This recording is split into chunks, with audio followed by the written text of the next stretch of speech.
Hello! I think it's really helpful when learning Calc 1 to have in the back of your mind an understanding of how engineers and scientists reason about numerical uncertainty. In this video, I'd like to introduce you to interval arithmetic and connect that to the concepts of continuity and derivatives. Before we begin though, I'd like you to pause the video and take a moment to think about what you would say if someone asked you what pi squared was. We'll come back to this later on in the video. Let's start with a basic measurement. Here I have a rectangle that I would like to measure the sides of. I line it up with a ruler to see that it's somewhere between 1.2 and 1.3 inches long. This is an essential lesson about measurement. When we make a measurement, we don't get an exact value. Instead, we get a range of possible values. In this case, we know that the length is definitely between 1.2 and 1.3 inches long, which we can report in interval notation or as a central value plus or minus half the distance between two ticks, 1.25 plus or minus 0.05 inches. Of course, I'm heavily oversimplifying here. We also need to account for any error in lining up the start of the rectangle and any imperfection in the ruler or measuring process itself. We measure the other side to see that it's almost exactly 2 inches long. Of course, it would be absurd to assert that it was exactly 2 inches long, agreeing with the international standard down to the atom and beyond. So since it's not clear which side of the line it is, we really can only say that it's definitely between 1.9 and 2.1 inches long, or 2 inches plus or minus 0.1 inches. Now suppose I wanted to know the area of this rectangle. I can of course use the estimates we got to say that it's about 1.25 times 2, which is 2.5 square inches. But that's just an estimate. Because we kept track of upper and lower bounds on the lengths of the rectangle, we can actually get upper and lower bounds on the area as well. Pause the video to try to work out an upper and lower bound on the area of the rectangle, given that the sides are between 1.2 and 1.3 inches long by some number between 1.9 and 2.1 inches long. We'll come back to this in a moment. For more practice, get a ruler and a geometric object, some sort of a rectangular prism or a cylinder or a sphere, and try to measure its volume. Try to get both an estimate of the volume and definitive upper and lower bounds. In the meantime, I want to note that we can get more digits by using better equipment. These calipers here can measure the sides of our rectangle to the thousandth of an inch. For some tasks, like building a birdhouse, this is way more precision than you could ever need. But for others, like manufacturing parts that have to fit together precisely, it's not enough. To get their pieces to fit together in a precise way, ZoneTool actually manufacture their parts to 2/10,000ths of an inch. There's an increase in cost for every decimal digit of precision you want in terms of skill, time, and equipment. A good engineer doesn't manufacture or measure to as many digits as they can.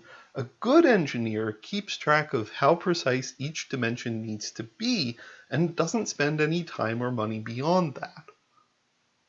So hopefully you worked out that the rectangle is somewhere between 2.28 and 2.73 square inches. And again, if we needed more precision on that, we could just use better measuring equipment. This type of math, of working not with exact numbers, but ranges that we know a number is in, is called interval arithmetic. And even if you haven't seen it before, it's pretty intuitive. Suppose that we know that some number x is in the range between 2 and 3, and we're interested in calculating x squared. Of course, the result will be some value between 4 and 9.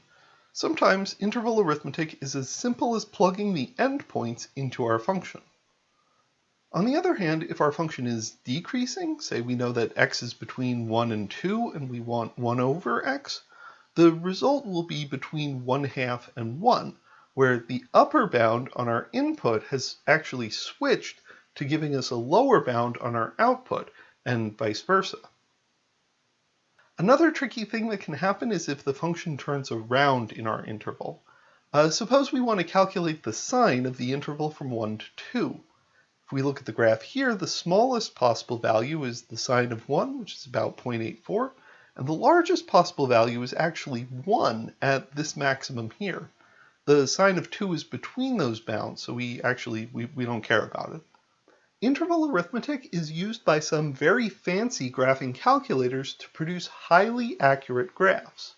The image on the left was produced with the naive algorithm of sampling one point of the function per pixel and connecting them with lines. This usually works really well, but not for functions that oscillate this much. The graph on the right was produced by considering the width of a pixel as a tiny interval of values, plugging that interval into the function, and then filling in all of the pixels corresponding to the interval of outputs. Interval arithmetic is also useful when we need definitive upper and lower bounds on our computations. For instance, interval arithmetic allows us to report digits of pi squared with complete certainty.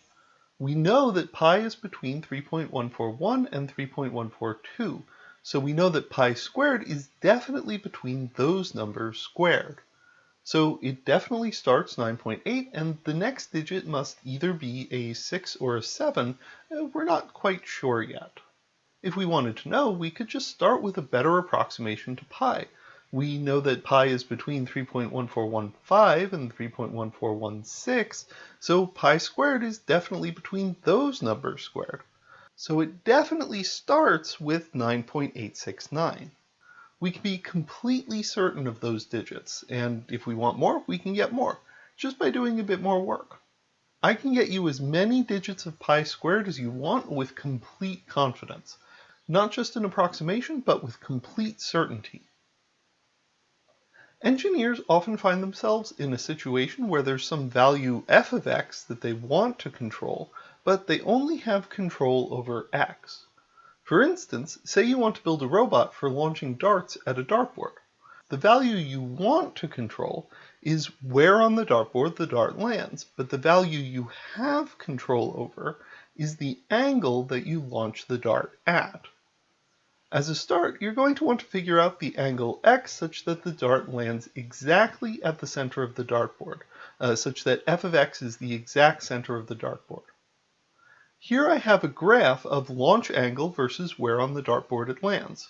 For instance, this point here, around 4523, means that if we throw our dart at a 45-degree angle upwards, it will land 23 inches above the center of the dartboard, so probably not on the dartboard itself. On the other hand, if we throw our dart at about 24.5 degrees upwards, it will land 0 inches above the center of the dartboard. That is, at the center. There's also another solution to f of x equals 0 here at about 65.5 degrees. If we launch the dart at that angle, it should also land exactly at the center. Pause the video for a moment. Do you have a sense of which of these two options is more practical and why? For now, let's just focus on the first solution, x equals 24.5. This is our ideal x, and we have an ideal f of x, but we're not actually going to be able to perfectly control our launch angle x down to every last decimal digit. Just like how distance measuring tools have a maximum resolution they can measure, our angle measuring tools also have a maximum resolution. This protractor here has ticks every 1 degree, so we could use it to ensure our launch angle was definitely between 24 and 25 degrees, but we couldn't do any better with this. Well, f of the interval from 24 to 25 gives us the interval from around negative 0.6 to 0.7 inches. That is from 0.6 inches below the center of the dartboard to 0.7 inches above the center of the dartboard. This will definitely get us on the dartboard, but let's say that the bullseye at the center has a radius of 0.1 inches. Then we couldn't be sure that we'd actually hit the bullseye. At this point, it makes sense to work backwards. We have a desired precision on f of x. F of x should be 0 plus or minus 0.1 inches. and we can use that to figure out the necessary precision on x. X must be between around 24.393 and 24.547. And this is the sort of reasoning that engineers must use. They have to figure out how precise an angle measuring tool they actually need for this task. In this case, they need an angle finder that can measure to the 10th of a degree, aiming for between 24.4 and 24.5 degrees. Anything less precise won't do the job, and anything more precise is unnecessary time and money spent. On the other hand, if we wanted to, we could do a trick shot and aim for getting within 1/1000th of an inch of the bullseye. In this case, we would need a launch angle between 24.4695 and 24.4711 degrees. We could do that, but we would definitely need to buy the extra fancy angle finder that measures to the 1/1000th of a degree and aim for between 24.470 and 24.471 degrees. And this here is what it means for our function f to be continuous at x. We have our ideal x and our ideal f of x, and no matter how close we want to get to our ideal f of x, there's some level of precision on x that can get us there. And this is, of course, great for engineers, since it means they don't need to get x exactly to all infinitely many decimal places in order to accomplish whatever engineering task they want. Visually, this usually looks like the following. As we narrow down our inputs around x, the corresponding outputs narrow down around f of x. Again, eventually getting small enough to fall into whatever target range we might have. Here's what that looks like with our dartboard function, and here's what that looks like for y equals x squared around x equals 2. Again, because as we narrow down our range of inputs, the corresponding range of outputs gets as small as we could possibly want, we say that the squaring function is continuous at x equals 2. And the squaring function is continuous everywhere. It's really interesting to see what happens as we narrow down around x equals 0. Our range of outputs narrows down around f of 0 as we could expect, but only from above. We can't get negative values as output from the squaring function. But that's fine. Again, it just needs to be the case that if we have a target range around f of 0, we can definitely get within that target range. A really silly example of this is with a constant function, say f of x equals 2. If we have some target range around 2 that we're trying to get into, actually any range of inputs will get us there. We don't need to specify x with any precision at all. So this function is, in some sense, extremely continuous. Another important example is with a function with a very steep slope, like f of x equals 1 million times x. The graph of this function is a straight line, so it's definitely continuous. We just need to specify x with an incredibly high level of precision to have any hope of controlling f of x. We need to ensure x is 0 plus or minus 1 millionth, just to make sure that f of x is between -1 and 1. But again, we can get whatever level of precision we need on f of x by just having enough precision on x. So we say this function is continuous.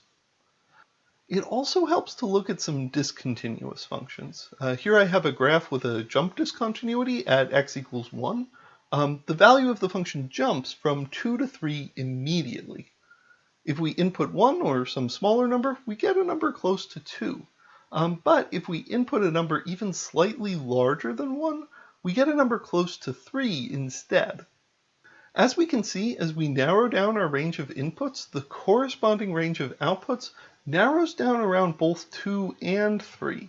And what that means is that if we had a narrow target range around f of x, f of 1, that is to say 2, no amount of narrowing down the range of inputs can get us there, since there's always going to be this range here around 3.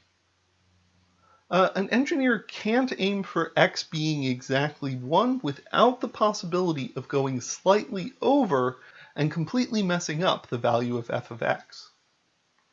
This function here has an oscillating discontinuity around x equals 0. And as we can see, when we narrow down the range of inputs, the corresponding range of outputs doesn't narrow down at all. No amount of control over the input around x equals 0 can let you do better than controlling the output to be between -1 and 1. Of course, if we looked at a different x, it would be fine, but around x equals 0 specifically, it won't work. Pause the video to consider this function that's mostly f of x equals x, but with a point discontinuity. What happens if you plug in a range of values around x equals 1? Is there some precision on x that could ensure that f of x was within 0.1 units of f of 1? Of course, engineers aren't interested in knowing just that there's some level of precision that will accomplish their task. They want to know how precise they need to specify x in order to get f of x to be in a desired range. We got really far with just a good graphing calculator, but there's also a really nice mathematical tool for relating precision on x and precision on f of x called the derivative. Let's look back at our dart throwing function. The size of this range here is 0.2, and the size of this range here is about 0.15. And here's the clever thing. Because zoomed in this far, our function is close to a line, we can talk about its slope, approximately, and this ratio, 0.2 over 0.15, is the rise over the run. It's the slope. The slope of the graph in this region is about 1.3. This tells us the ratio between the size of our input range and the size of our output range if we wanted to modify them. So if we needed a smaller output range, we could just decrease the size of the input range proportionally. Well, nearly. That would work if the graph was a perfectly straight line. The graph is almost a perfectly straight line, so we need to be a little bit careful, but it's a really good approximation. And this slope that we calculated, 1.3, is roughly our proportionality constant between the precision on x and the precision on f of x. But this particular slope that we calculated, 1.3, is only good on this small region of the graph. Zooming out, we see that the slope of the graph changes, getting less and less steep as x increases until it flattens out and then starts decreasing. Over here, around our other solution, the slope of the graph is around -6.2. You can estimate this by counting boxes. This tells us two things. Because the slope is negative, increasing x makes f of x decrease. But also, a tiny change in x will produce a change in y that's more than 6 times larger in magnitude. If we set up this triangle here, we can solve approximately for how good our estimate on x is going to need to be in order to fit within our desired range of outputs. The range of appropriate x's is going to be about 0.2 over 6.2, or about 0.03 units wide. Note that this is about 1/5 the allowance that we had at the first root. And that's because the magnitude of the slope here is about 5 times larger than it was at the first root. The steeper the slope, the more precision you're going to need on x in order to get a given precision on y. So it makes sense to aim for the angle corresponding to the first root because there's a wider range of x values that will get you within your target. This angle here really only corresponds to some sort of trick shot. So as we can see, engineers are really interested in getting good estimates of the slopes of graphs at various points, because they allow us to estimate the relationship between differences in x and differences in f of x, whether that's the differences between upper and lower bounds on our intervals, or the difference between an ideal value and an actual value, or the difference between a value before a change and after a change. There's lots of reasons why we might be interested in calculating these slopes of graphs, and the derivative is exactly that. It tells you the slope of a graph at any one particular point. And again, the slope of a graph is going to depend. Of course, it depends on what graph we pick, but it's also going to depend on where on the graph we're looking. So the derivative depends on both the function that we're taking the derivative of and the point, the x value, where on the graph we're looking, the x value that we're taking the derivative at. As I mentioned before, you can get really far analyzing whatever function you want with just a good calculator.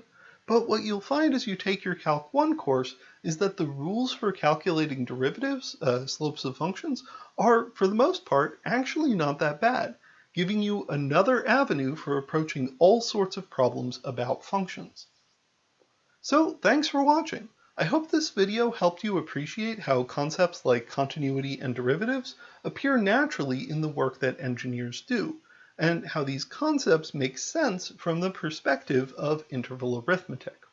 Of course, there's a whole lot more to say about how engineers and physicists reason about precision, and I'll link to some resources down below. I've also put together an interactive to go along with this video that lets you visualize input and output ranges for various functions, and I'm currently working on a video applying the perspective of derivatives as uncertainty multiplication factors to the chain rule and understanding chaos. I'll link both of them down below in the video description. In the meantime, please leave any questions or comments below and be kind to each other.